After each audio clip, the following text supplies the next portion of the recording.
خاندان کشی۔ یہ مضمون ڈاکٹر باقر رضا نے ہماری کتاب خودکشی وجوہات اور بچاؤ، جس کی اشاعت 3 نومبر 2010 کو ہوئی تھی، اس میں لکھا تھا،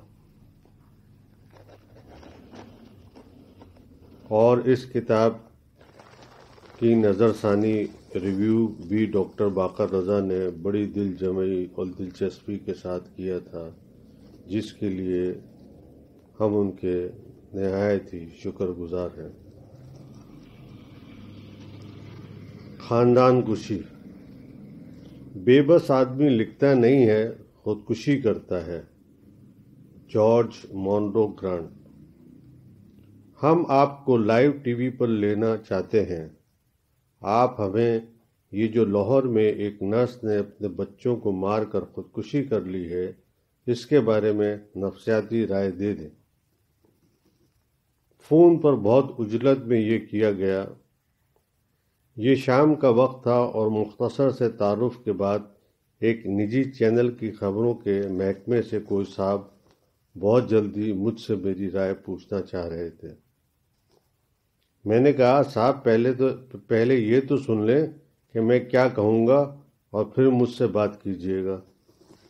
وہ بولے، اب سنانے کا وقت نہیں ہے، آپ فوراً بولنا شروع کر دیں، ہمارا نیوز ریڈر کیو دے چکا ہے۔ 1 2 3۔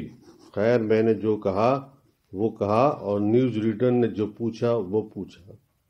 بات آئی گئی ہو گئی۔ پھر دوسرے تیسرے دن انہی کا فون آیا کہ وہ خاندان کشی کے موضوع پر ایک مذاکرہ کرنے جا رہے ہیں، اور انہوں نے مجھے اس مذاکرے میں شرکت کی دعوت دی۔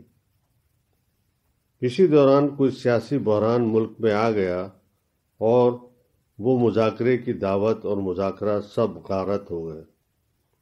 تمام چینل اس خاندان کشی کے موضوع کو چھوڑ کر نئے سیاسی بحران کی دعوت اڑانے لگے۔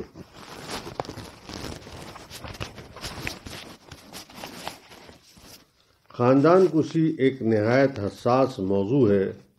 کوئی شخص کیوں اپنے خاندان کو اپنے ہاتھوں موت کے گھاٹ اتار دیتا ہے؟ اس کا جواب کیا ہو سکتا ہے؟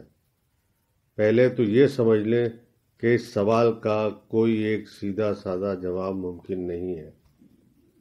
اس مشکل سوال کا جواب اس موضوع کے تمام پہلوؤں کو مد نظر رکھ کر دیا جائے گا، یا یوں جانیے کہ اس کے جواب تک پہنچنے کے لیے محنت درکار ہوگی۔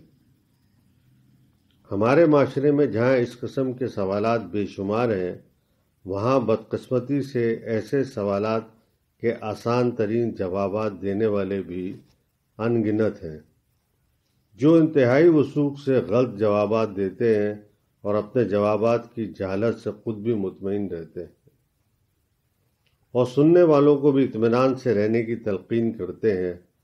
اخبارات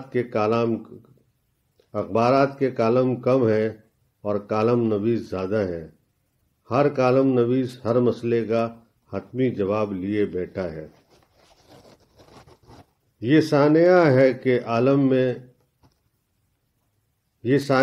کہ عالم ہیں بے شمار یہاں، سوال پوچھنے والا نہیں محفل میں، اور اگر جواب نہیں جاننا چاہتے ہیں تو پھر استخارہ دکھوا لیجیے۔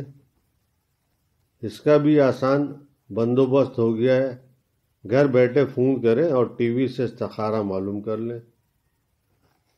علم کی بے توقیری، جہالت کی ارازانی، دین کا سیاسی اور گروہی مفادات حاصل کرنے کے لیے جا بجا استعمال اور تحمل کی کمی ہمارے اجتماعی معاشرتی مزاج کی علامت بن گئے ہیں۔ جہل خرد نے دن یہ دکھائے، گھٹ گئے انسان بڑھ گئے سائے۔